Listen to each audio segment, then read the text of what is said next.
BX1 +, toujours plus d'actu. Voilà, c'est la page culture qui commence maintenant. Vous avez compris que l'actualité était peut-être un petit peu lourde et qu'on va avoir besoin de souffler, d'essayer de sourire et de passer un beau moment avec des choses agréables dans les oreilles. On va vous proposer de faire ça au château du Carevel, c'est à Molenbeek et c'est le début du festival Bruxellon. Bonjour Jacques Cooper. Bonjour. Merci d'être avec nous.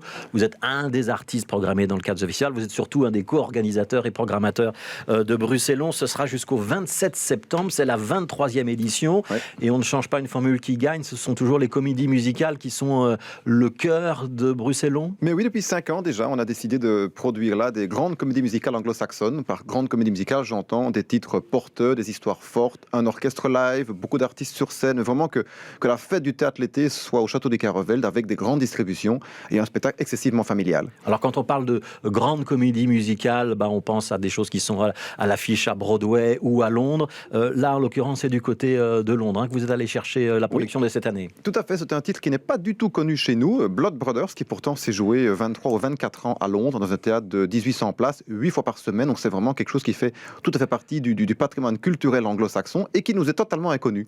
Mais si un spectacle s'est fait pendant aussi longtemps à Londres, c'est que l'histoire touche, c'est populaire, ça parle à tout le monde. Et les 3 avant-premières qu'on a pu vivre la semaine passée ont vraiment démontré que c'est un choix qui plaît aux gens et qui touche les gens vraiment. Donc Blood Brothers, frères de sang, il y a évidemment une petite résonance avec les Blues Brothers, mais ce n'est pas la musique des Blues Brothers qu'on va entendre. On est bien dans l'univers des comédies musicales. Tout à fait. On va regarder un petit teaser, comme ça on va voir au moins à quoi ressemblent les décors et les costumes, et on en reparle juste après. Blood Brothers de Willy Russell. Après 24 ans de triomphe à Londres et pour la première fois en français à Bruxelles, laissez-vous séduire par cette grande comédie musicale. 18 comédiens, 11 musiciens. Découvrez cette histoire drôle et captivante de 2 jumeaux séparés à la naissance. Ils vont devenir amis sans savoir qu'ils sont frères. Un spectacle inoubliable. Infos et réservations au 02 724 24 24 ou sur bruxellon.be.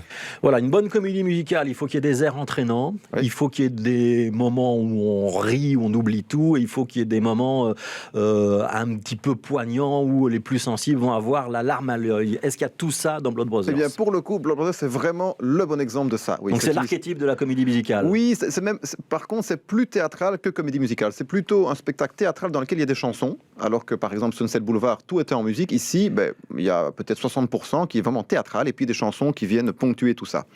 Mais ça reste une comédie musicale. C'est l'histoire donc de 2 enfants qui sont séparés à la naissance. Est-ce qu'on peut dire pourquoi et est-ce qu'on peut dire comment ils se retrouvent ? Eh bien, on va pas tout raconter, mais on peut quand même dire qu'on est dans un milieu social défavorisé et là, Madame Johnson a pour la 8e fois tombé enceinte. Malheureusement, ce sont des jumeaux. Ce n'est pas possible pour elle de garder les deux. Ce n'est plus faisable. Et elle travaille chez quelqu'un qui, elle, ne sait pas avoir d'enfant et qui lui dit, mais donnez-moi un, vous le verrez tous les jours parce que vous venez travailler ici. Il se fait qu'elle accepte et donc ils sont ainsi séparés. Et puis ils vont se retrouver, comme le dit le teaser, ils vont devenir amis sans savoir qu'ils sont frères.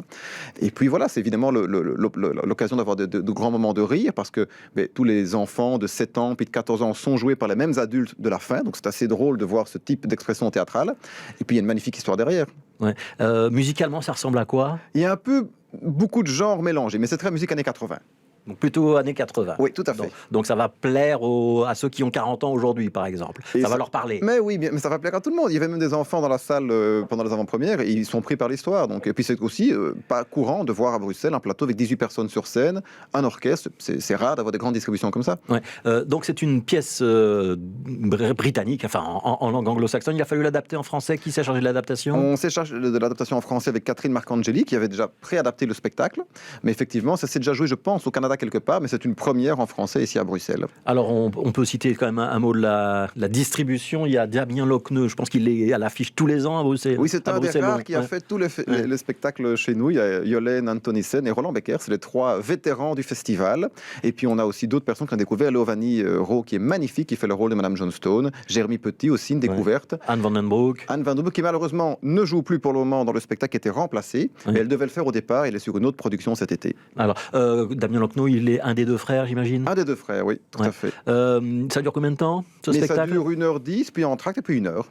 Un petit mot sur le festival dans son ensemble. Donc il y a 7 pièces qui s'appellent donc Blood Brothers, qui est vraiment, on va dire, la tête d'affiche du festival, qui va se jouer donc jusqu'à début septembre. Vous avez une idée du nombre de représentations au total?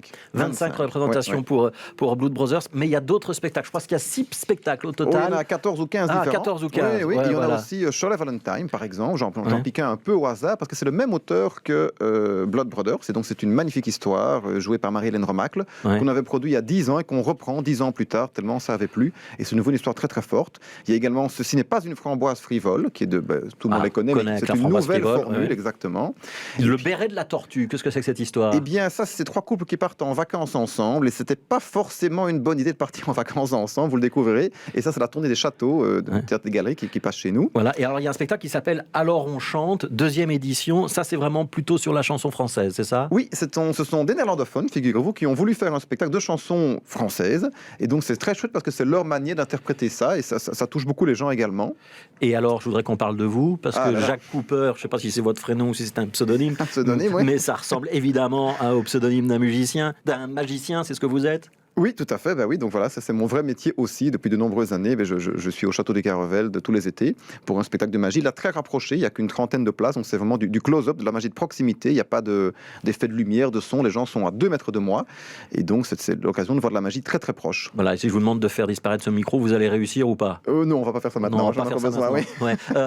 Comment ça s'articule la programmation? Est-ce qu'il y a certains soirs où ça va être Blues Brothers, d'autres soirs ou d'autres horaires où ça va être les spectacles qui ne sont pas la tête d'affiche? Comment est-ce qu'on se renseigne? Eh bien, tout est sur le site, donc bruxellon.be, et en gros, on a donc un spectacle par soir qui est un grand spectacle, que ce soit Blood Brothers ou les autres spectacles, et avant, vers 19h, les gens peuvent soit venir voir le magicien, voilà, ou profiter du buffet, et sinon, les spectacles sont tous à 20h45. Voilà, ça coûte combien?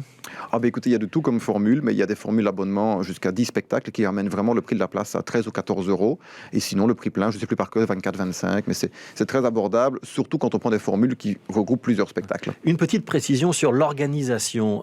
D'abord, est-ce qu'il y a des règles Covid à respecter? Et comme c'est un spectacle en plein air, dans le magnifique site du château du Carvel à Molenbeek, mais hélas, par moment en Belgique, il peut pleuvoir, qu'est-ce qui se passe? Eh bien, alors, pour les règles Covid, eh bien, on applique évidemment toutes les mesures en règle, enfin, pour le moment, qui sont annoncées. C'est-à-dire que nous devons tout le monde a porté un masque quand on se déplace sur le site. Mais une fois qu'on est assis, surtout que c'est un gradin en plein air, il n'y a plus de masque obligatoire. La seule chose que nous devons faire, c'est laisser une place vide entre chaque bulle, ce qu'on respecte évidemment totalement. Voilà, donc masque à l'arrivée, masque au départ, mais pendant le spectacle, on peut le retirer. Exactement, qui faisait qu'on est dehors. Donc ça, il n'y a vraiment aucun risque. Et puis par rapport au temps, les rares fois où il pleut, je sais que c'est un peu ridicule de dire ça ces jours-ci, mais bon, en 23 ans, on a quand même pu faire nos statistiques et on annule généralement 1, 2, maximum 3 fois par été, ce qui est très peu sur 2 mois. Et dans ce cas-là, simplement, on reporte à une autre date. Et donc, il y a des dates de réserve dans le cas où il faudrait rejouer. Une dernière question. On sait que ça a été difficile pour l'ensemble du monde de la culture cette dernière année, puisqu'il y a eu beaucoup d'annulations. Je pense que l'été dernier, ça a été déjà un petit peu compliqué pour vous aussi, ou pas? Mais on a dû reporter le spectacle Blood Brothers justement cet été-ci. On a fait une toute petite formule en collaboration avec le théâtre public, mais cette année-ci, on peut refaire un festival normal, donc vraiment la création, les spectacles, les buffets. Et financièrement, vous vous en êtes sorti ou pas? Écoutez, on ne sait pas encore, pour être tout à fait transparent, et on va rester positif, mais nous savions, en respectant les règles Covid, qu'on avait au départ un tiers de gradins seulement accessible, donc on partait avec une très grosse perte, même si on remplissait tout ce qu'on pouvait. On a demandé une aide pour le moment du côté du cabinet culture, évidemment, où sur 180 000 euros d'aide demandée, nous avons reçu pour le moment 35 000.